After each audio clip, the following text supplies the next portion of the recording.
What is going on YouTube? Today we're taking a look at this carpet.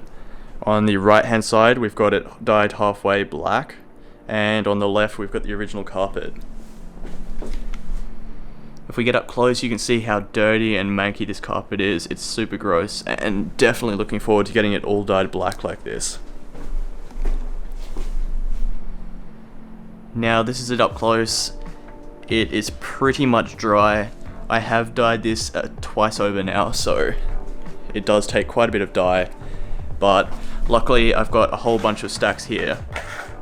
So overall, the right hand side, it took 2 packets of this Rit dye, and I'm expecting that overall it'll probably take 4 once I go over this side again, just to make it a little darker.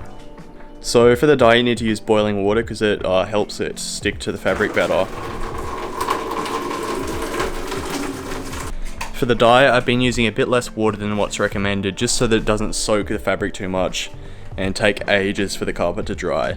This carpet here, after it was dyed, it took about 4 days to properly dry, although it was inside because it was raining the whole time.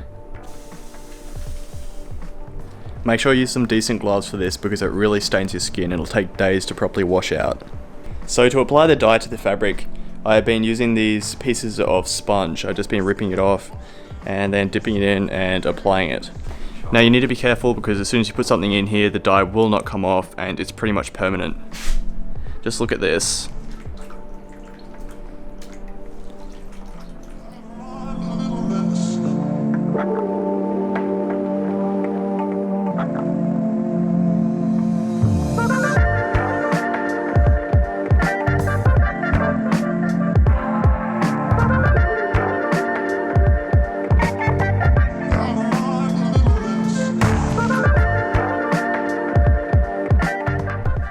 So we finished up dyeing the carpet.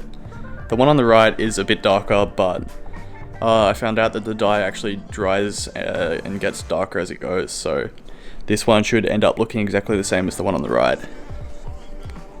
We've still got a couple spare packets of dye, so even if there is a couple of areas that we didn't cover as darkly, we can still go over it again and just make sure everything looks decent. Anyway, that's going to be it for this part of the LS400 VIP build.